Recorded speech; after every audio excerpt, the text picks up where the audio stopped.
Today's incident will wake up your soul. Please watch the incident till the end. An incident happened in my life that changed my whole life. I accepted Islam secretly from my father, but one day, suddenly, my father came to know about it, and I got very scared because my father was coming to kill me. I immediately left the house and ran to the station. Suddenly, my foot got stuck in the track of the train. All the Hindus there, including my father, started making fun of me and said, "If you have so much faith in your Lord, then save yourself." Because the train was coming towards me, I immediately raised my head towards the sky while crying, and my eyes burst with surprise. Today, I am going to tell you an incident from my life which has impressed many great fundamentalist Hindus. They were forced to prostrate. My name is Noor Al. In such a situation for many years of my life, I could not know who my God was.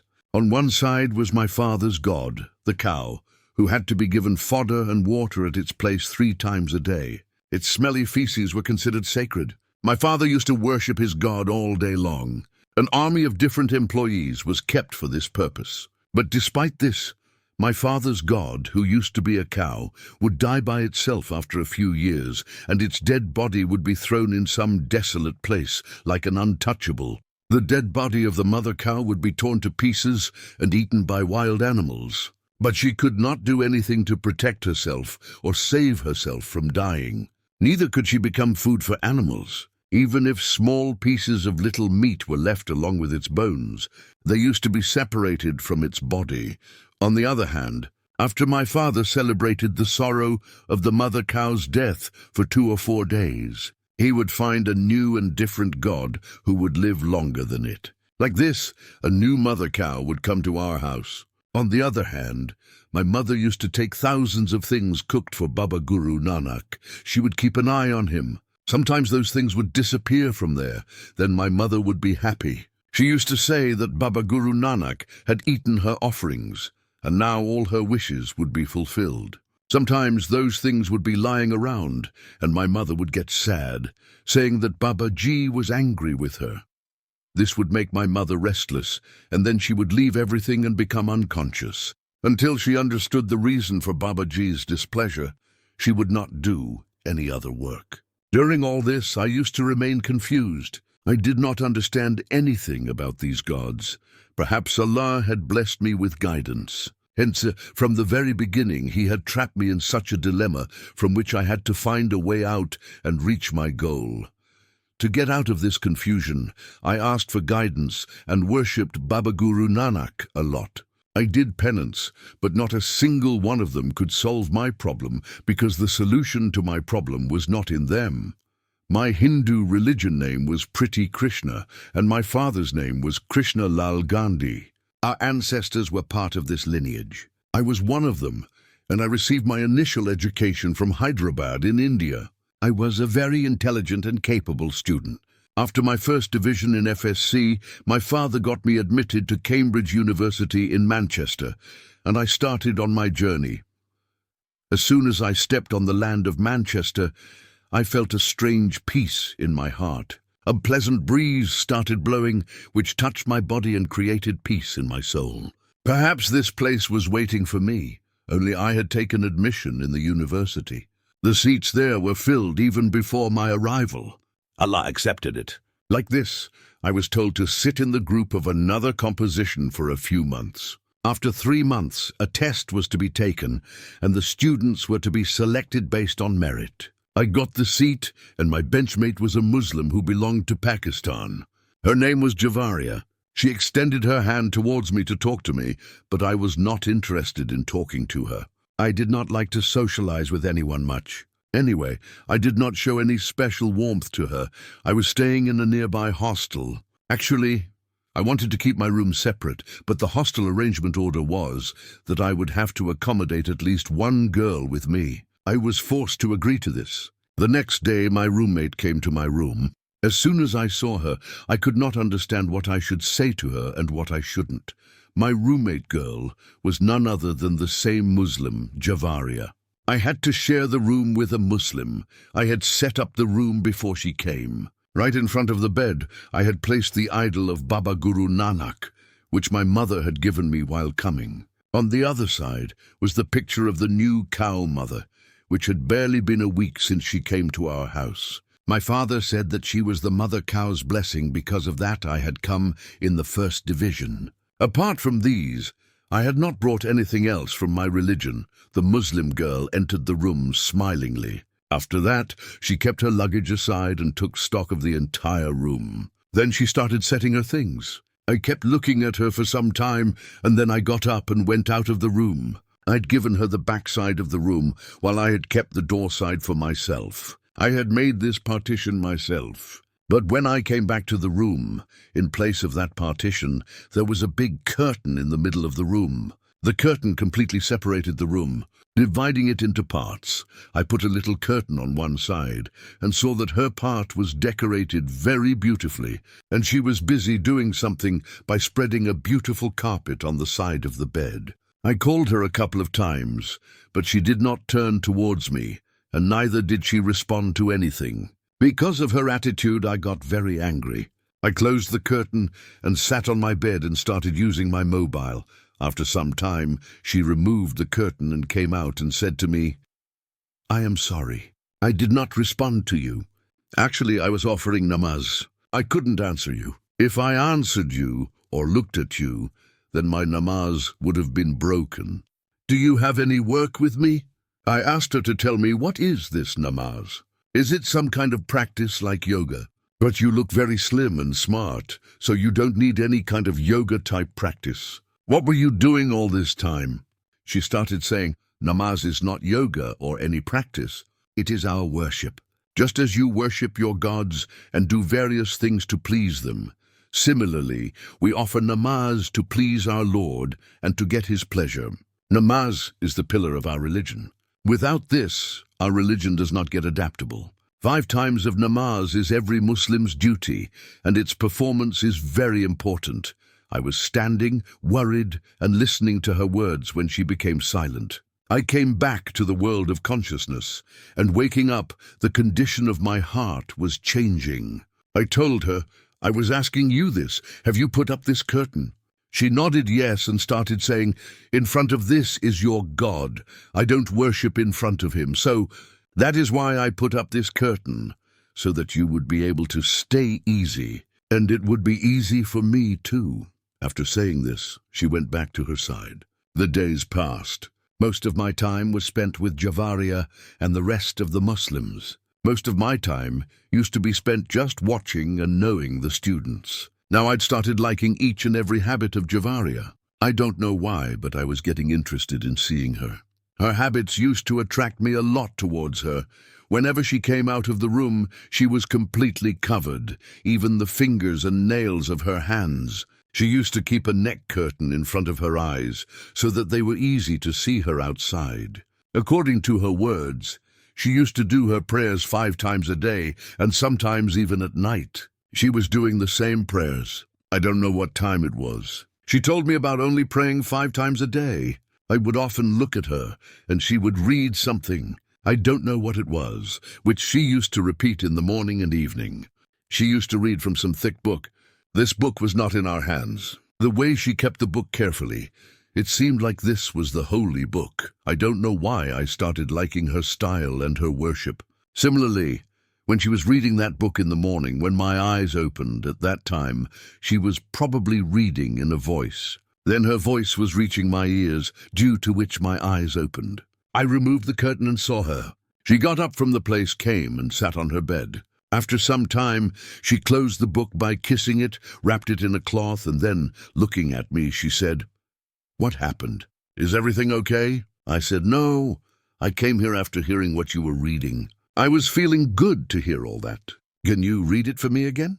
I'm feeling relieved after listening to it. She started saying, "It is not an ordinary book. It is the holy and last book of us Muslims, the Quran Majid, which has been revealed by our Lord, Allah, for our guidance. It is a heavenly book which has certain etiquettes for reading and listening.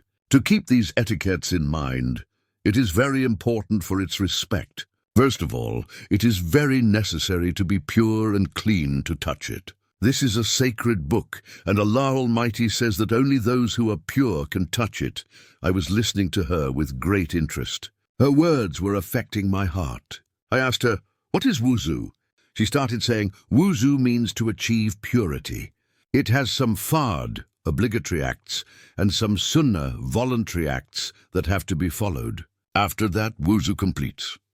I don't know why I was asking questions again and again, and she was replying with exceedingly love and patience. After that, with the help of the internet, I started to gain knowledge about Islam.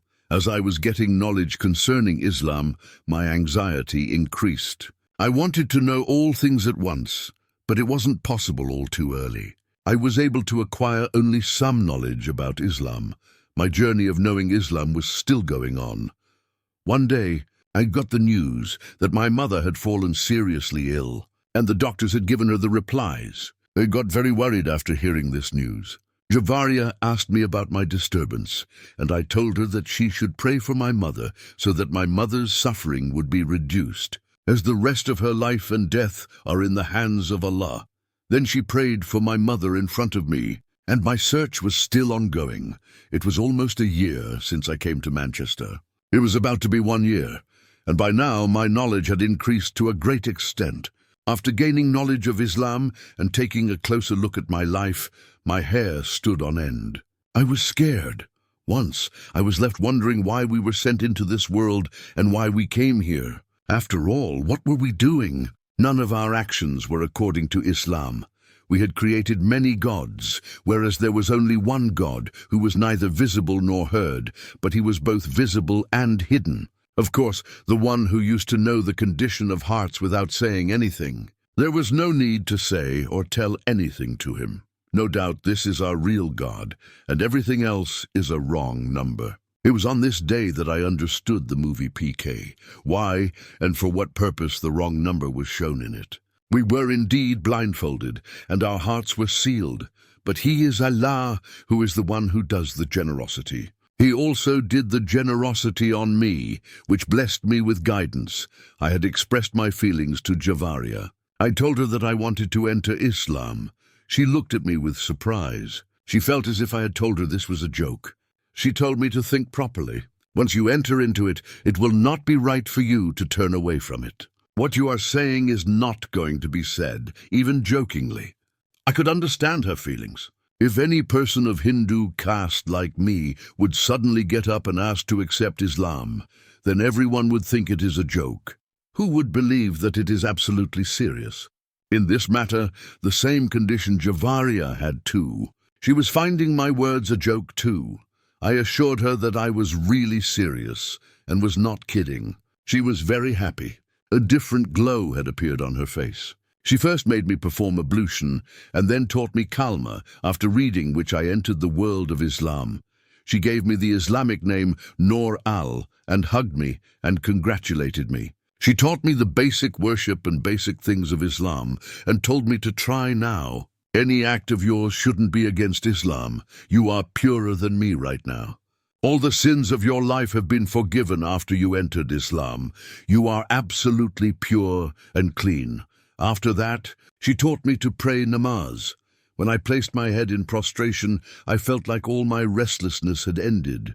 My inquiry had been completed. I had achieved the destination I was wandering in search of. I had found the purpose of my aimless life by entering Islam. Along with namaz, I had started reading the Quran from Javaria. I had a great desire, so I was learning quickly. Within a short time, I had achieved respect in the Arabic language. Time passed by. It had been 3 years since I came to Islam. Nowadays, my father was calling me every day and inviting me home. I was missing it a lot too, but I didn't want to go there anymore because I knew that if I went there, I would have to do all the Hindu rituals, which I could not do under any circumstances. If my father came to know about it, he would kill me. I was very upset. I expressed my problem to Javaria. She said that if, for some reason, one has to tell a lie, then it is not a lie. They are your parents. If they are calling you, then you should go there. Just don't tell them that you have changed your religion. I told her, how will I hide? You know that my lifestyle, speech and dress, everything has changed. In such a situation, how can I hide that I am a Muslim? They will know as soon as they see me, and with that they will kill me. You don't know how much Father is against Muslims. I don't understand what to do and what not to do. I was tired and sat down, holding my head, not knowing what was going to happen. Javaria sat next to me and started telling me not to let myself be exposed in clothes, wear any kind of clothes. Anyway, it's winter season, so you can wear anything below and wear a long coat on top. The whole problem ended. I thanked Javaria and hugged her. She was very nice. She solved my problem in a snap. The real problem was solved by Corona. I had taken a big hat cap, which I used to cover my head, and used to put a mask on my face to protect myself from Corona, as if my veil remained intact. I thanked Allah a million times. He does not let his servant get disappointed. He finds a way out from there, where no one has any illusion or presumption that the problem will be solved. This can be solved from here also. He had given every difficulty with solutions. I packed my things, did some shopping, and then took lots of prayers from Javaria and left for India.